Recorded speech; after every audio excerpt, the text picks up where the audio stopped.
back, relax, and maybe get yourself a snack. Me and you gonna have a little chat about books. Hey guys, so I'm here today to do a video which I really enjoyed doing. This is a kind of update to a video I've done a few times before. I think I last did it at the end of 2018, so that was a while ago. And I didn't do it at the end of 2019, so I thought I would do it now, kind of covering 2019 into 2020 so far.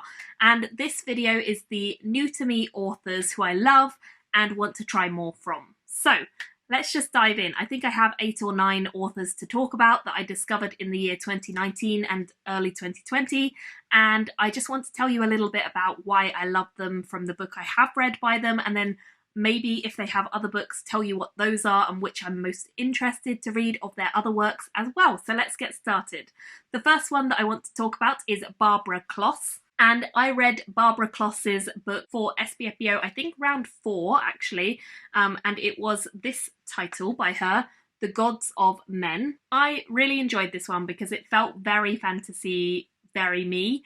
It follows a main character called Sable, who is a kind of young woman who is exiled from her homeland when her power becomes a risk to everyone around her. She is a healer by the time we catch up with her story once again, and she lives a fairly remote life, hiding out in the wilds. She hasn't touched the power that banished her since the day she left, but of course this is not going to last, and although she is keeping a low profile apprentice to the healer of the town, stuff is going to catch up with her from her past, and she is going to have to unlock her real potential. Now, I think she came across as a very believable character, and I really enjoyed her storyline when I read it, and I just think the whole idea of this book was a lot of fun and very easy to get into. There's also a lot of magic, and I love stories which focus largely on the magic and have a lot of it, because if it's done well, it can be so exciting and it can really transform the book from just a fun read into a whole other dimension, a whole other world,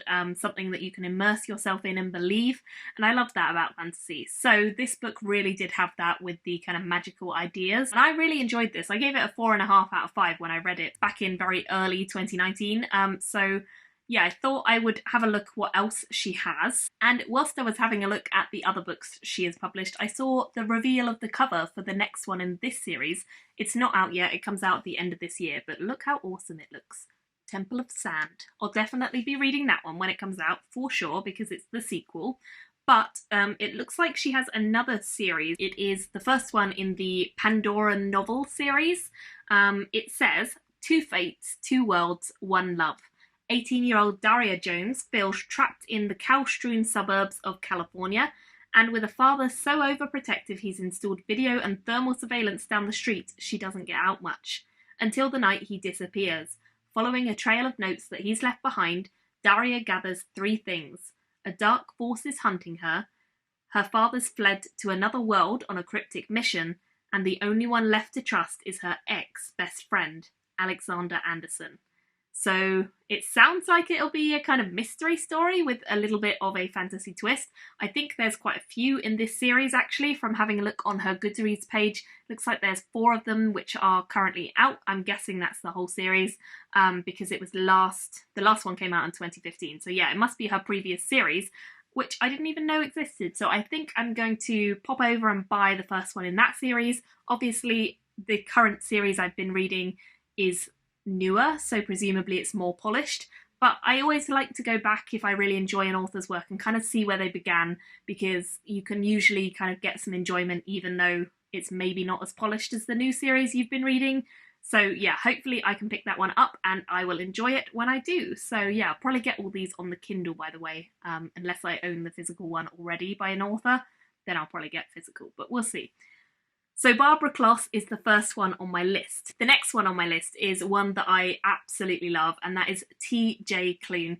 I found their books in 2019 and I love them. The series that I have been reading with Steve actually is the Tales of Perennial series. Now this series, honestly, it's one of my all-time favourite series, and to be honest, I'll probably buy the physical editions of these because I gave the first one in the series 5 stars, the second one I'm loving, I'm still listening to it at the moment.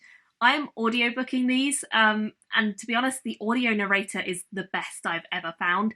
But the content of these books is very adult, and what I mean by that is that there is a lot of sex, or at least imaginary sex, because the main character is horny as can be.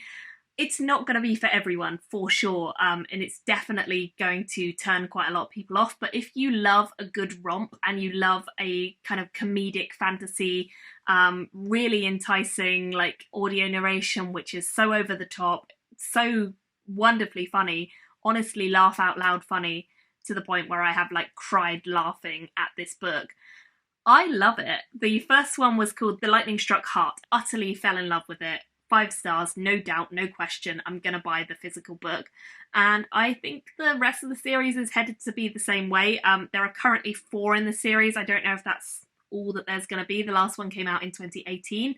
But TJ Klune, I discovered, has written many more books than just this series. So I've actually picked up another one of his books to try out at some point, and that is Wolf Song. Almost all of his books, from the sounds of it, seem to focus on LGBT characters, and the Tales from Perennial series is almost all, I think everyone is LGBT in some way, really. Nearly everyone, like all the main characters, definitely. I want to read everything by him, because even though some of them are just kind of gay romance stories, and that's not typically what I read, I think his writing is fantastic, and the person who narrates the audiobooks is fantastic and has done quite a few of his audios, so I'm really excited about kind of continuing this series and just reading more TJ Klune in general. He's definitely a new, like, absolute favourite for me.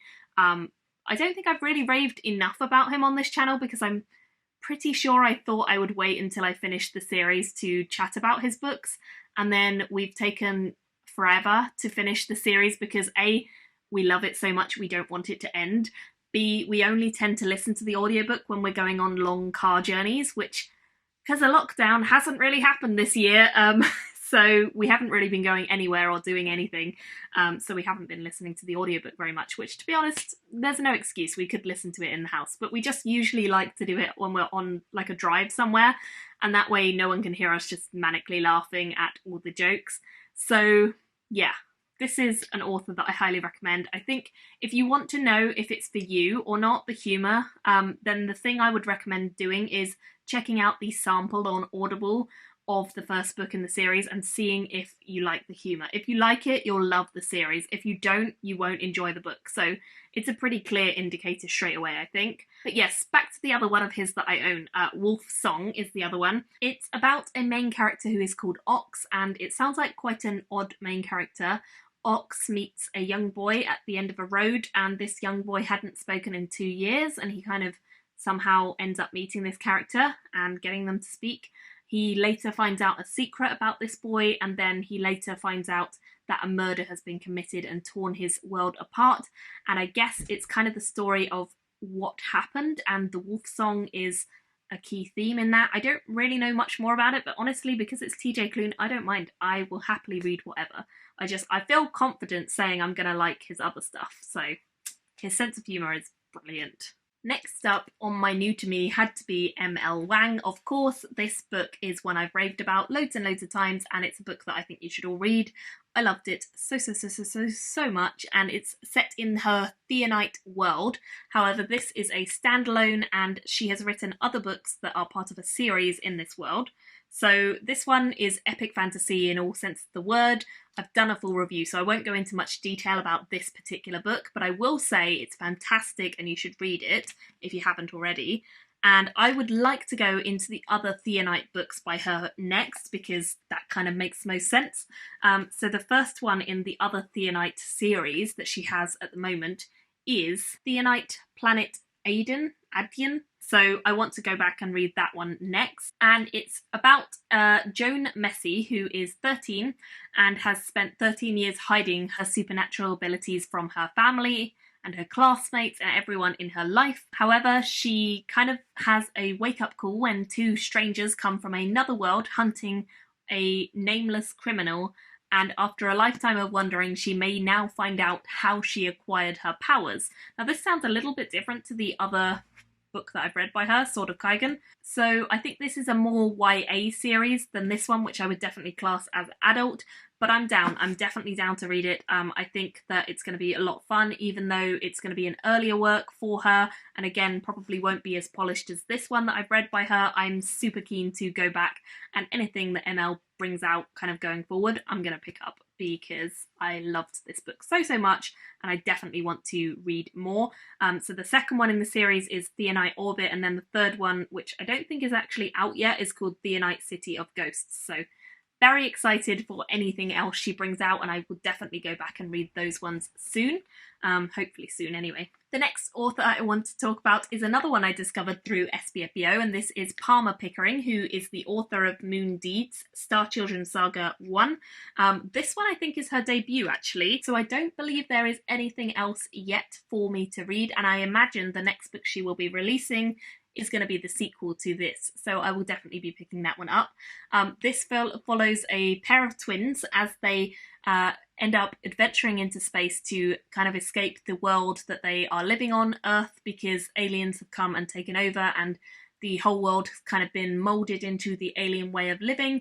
However, they do not want to conform, and so they go to the one safe place, which is the moon, and from there they have to try and find out more about their ancestry and their kind of heritage and what they're destined to do, because they have their own kind of magic which they need to uncover and discover more about. And it's quite a fun read, I must admit. I really enjoyed this one. I was quite surprised. It felt a little bit YA at the start, but I definitely enjoyed it overall, way more than I expected to, and I just got really into the characters and the world that Palmer had created on the moon and on Earth. I think it was very realistic considering it's a moon-based kind of society. I thought it was done really well.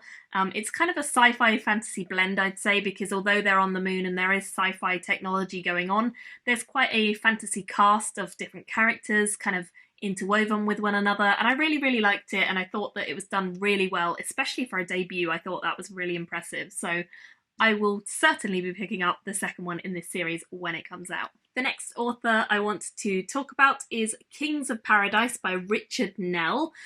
This book I read again quite a while ago actually. This one wasn't for SBFBO because although it did get entered into SBFBO, it didn't make the finals and it wasn't in my batch. I actually read it before it got entered, I think, and this one, yeah, January of last year I read it, January of 2019. I picked it up because of Esme from the Weatherwax report. I'll put a link to her blog below, and she just made it sound so good that it definitely seemed like it would be my thing, and it was. So good work, Esme. I audiobooked it, and I think the audiobook was really good, and it follows two main characters. It's a very brutal fantasy, so I will say it's dark. It's not going to be something for everyone. It definitely has some trigger stuff as well. The main character, I would say, is Rucker, who is a young boy with a disfigurement, and we kind of follow his story right from the very start, where he and his mother live alone, and they live a very sad, kind of isolated life for various reasons, but he starts to discover why, and then he starts to also learn magic. We also have some other important characters like Dala and Kale, and also Linnea, at various points. Dala's a young girl who is left with her younger siblings when her father's farm is starving and he's trying to rid himself of some extra mouths. He gets rid of the kids. She's abandoned in a world where she is trying to become a priestess in training, but her low status means she is very much an outcast. What I liked about this is that there is magic the whole way through. It feels very magical. Again, I love fantasy that has a magic kind of focus to it, and that's the real point of the story, the crux of it all. And this one definitely had that. It felt like a good old classic epic story with lots of magic throughout. There's heroes who are clear to see like Kale, but then there's also more grey characters like Rucker, who we never quite know where they stand, and they've been through so much. They're emotionally charged and scarred. They're a bit more grey with their ambitions and their intent, and I think Dala also falls into that category because she's had a very harsh life as well, and they were definitely my favourite characters. So in general, really enjoyed this book, and I definitely want to get on to the next one, which will probably be the next one that I read by Richard Nell. There is a sequel already out called Kings of Ash, which has this lovely cover, as I'm sure you'll agree. And I think he's also released a new book, which came out in 2019, but I haven't got to that one. It's this one, The God King's Legacy, first one in the God King Chronicles. It's about a tribal chief There's ancient history trapped within his soul. United tribes. I love tribal stuff, so this sounds pretty interesting. Sacrifice. Technology marches on. New ambitions rise, and the god legacy has just begun. It sounds like it's a flintlock, which I did not envisage from Richard Nell, but I'm down. I don't read much flintlock because I tend to find guns and magic don't always work for me. I kind of get my immersion ruined sometimes from guns and magic combined. However, I think I'll happily give it a go for Richard Nell. That one's another one that's going to be on my list then, The God King's Legacy. So the next author I want to talk about, I actually first read in 2017, so this is definitely not 2019, 2020 kind of new discovery, but I don't think I've ever mentioned her in one of these videos. If I have, apologies, but I'll mention her again because she's worth it. And that is Rachael Erin. I read the Nice Dragons Finish Last series by her back in 2017 and 2018, and I really enjoyed all of them. I think it gets better as it goes. The first one I didn't love as much as the sequels, which I think are really, really good. But the reason I'm mentioning her is because I didn't forget about her as an author, but I kind of finished that series and then didn't check back in with what she was doing for a while, and she's published loads of stuff since then. Not only has she published more urban fantasy, which is what that series is, but she's also published epic fantasy. I was recently reading this one, which is The Legend of Eli Mon Press. I've read the first book in here, which is one of 3 in this book, and then there's 2 more in the series. I loved it. It was epic fantasy, and this was her first epic fantasy for me, so I thought it was worth me re-mentioning her on a new to me kind of author list, because I hadn't read epic fantasy by her before, only urban, and I loved it. She's great as an epic fantasy writer and an urban fantasy writer, and to be honest, I think she's just become an auto-buy author for me, because I loved her series, The Nice Dragons Finish Last, and I'm really enjoying this series, and she's got some other series as well. So I wanted to talk a little bit about a new series, which is called the DFZ series, set in the same world as The Nice Dragons Finish Last, and that starts with minimum wage magic, which again is an urban fantasy focused on a few different characters, I think. I need to read that because I don't know why I haven't, to be honest. Yeah, she's also got some FFO, Forever Fantasy Online, which I think is kind of like a lit RPG series, which she's done since I was reading her stuff. So basically, she's been busy publishing all the books, and I haven't read them yet, which is good for me, because then it means I can sit down and just like binge read, which is the best way I find with Rachael Erin. Her urban fantasy in particular, I recommend the audiobooks, and I recommend like binge audioing them back to back to back, because they're really good. So yeah, she's got 3 out in the Forever Fantasy Online series, with a co-author, Travis Back. I'm looking forward to it, I must admit. It's going to be an adventure of Rachael Erin books. I'm going to pick up the DFC and the FFO on audio, and then I'm going to read the rest of these, and I'm going to just do it all and hopefully love them all, because I really love her style. I think she does great stuff with her self-published books and her traditional published books. She just does amazing stuff. So I need to read more. She also writes under the pseudonym Rachel Back, so yeah, I think I've read one of her Rachael Back books and I enjoyed that as well. So she's just great in all the different spheres. The next authors I want to talk about are a kind of combined new to me-ish duo, but the main one that's new to me is Max Gladstone. I read This Is How You Lose the Time War, which is a very short book, which is co-written by Amal El-Motar and Max Gladstone.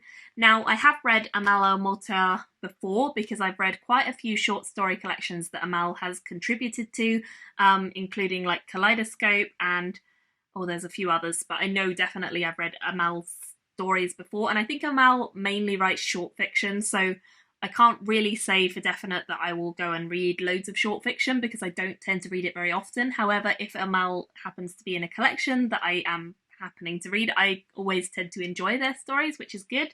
But Max Gladstone is a novel writer as well, and so I wanted to have a look at maybe some of his books. And the first one that springs to mind when I look him up, and which I recognise actually, is Max Gladstone 3 Parts Dead. This book I think a couple of my friends have read. It's in the craft sequence.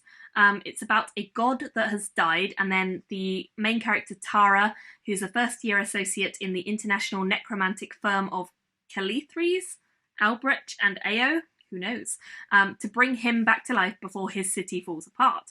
So it sounds like it's going to be necromancy and gods and lots of magic, which is definitely up my street for sure. And there's quite a few in this series. Goodreads is telling me there are currently 6 in the series, which is quite a lot of books. So if I like it, I can binge read the rest of the series, which is always good. I love it when I discover a new author, but they're not like a new author. They already have a backlist that I can go back and just read, because if I know that I love them, then it just means loads of books that I'm going to hopefully really enjoy. So that's very exciting. I definitely want to go and read those books by him. The Craft Sequence, let me know if you've read it, what you thought of it. And then the final new to me author that I wanted to talk about and that I hope to go and read more by is Blake Crouch, who I discovered pretty recently because of the BookTube SFF Awards. I'd heard his name before, but I hadn't read anything by him. And I think he primarily writes standalone books, which is why, and science fiction books, which is why I don't usually pick those up off the shelf. I tend to wait until someone really recommends one to me because I don't read as much sci-fi. But I read Recursion by him very recently and absolutely loved it. You might remember I did a review saying how much I enjoyed it. And it's a very sci-fi series. It's kind of like a mystery, sci-fi, time travel, warpy, timey stuff, all in one book. And I thought he did a really great job of kind of making a mind-bending idea seem plausible somehow, and I really enjoyed the way he wrote. It felt very easy and approachable, but it also felt very fresh and very sciencey and very current and modern day technology, potentially scientific, like in the future, you never know. And I really liked it. So he has another book out, which is called Dark Matter, and this one was out, I believe, before Recursion. Quite a few people I know have read it, and it kind of has a similar premise, I think, to Recursion. It's about a guy called Jason. He's walking home one day, looking forward to home, when reality shatters. A man in a mask kidnaps him, but he doesn't know why because he's just an ordinary physics professor. His abductor injects him with an unknown drug, and he doesn't know what's going on. When he wakes up, realizes that the world he's woken up to is not the one that he left. He's in a world where he never existed, his wife is not his, and his home is no longer his either. So it definitely sounds a bit trippy, a little bit sciencey, fictiony combined, and very similar to the ideas of Recursion, but an earlier version, a bit different. I think I'll like it, so I'm probably going to pick that one up if I pick up anything by him. But yeah, it definitely seems like it'll be a fun read. And those are kind of it for my books that I'm very excited to read, books that I have read and loved, new to me authors that I really enjoy and want to read more from. Let me know if you've read any of them or if you want to read any of them now that I've kind of told you a little bit more about each of them. I can confidently recommend these guys because I've read one of their books and I hope the rest are just as good, fingers crossed. But yeah, I'd love to have your thoughts if you've read any of the other books that I haven't read by them yet and what you thought of them. Do let me know who your favourite new to you author was in either 2019, because this covers all of that, or just 2020 so far. And I'll speak to you guys soon in another video. Thanks for watching. Bye! Thank you for watching my video today. Go pick up a book, then come back and chat with me again.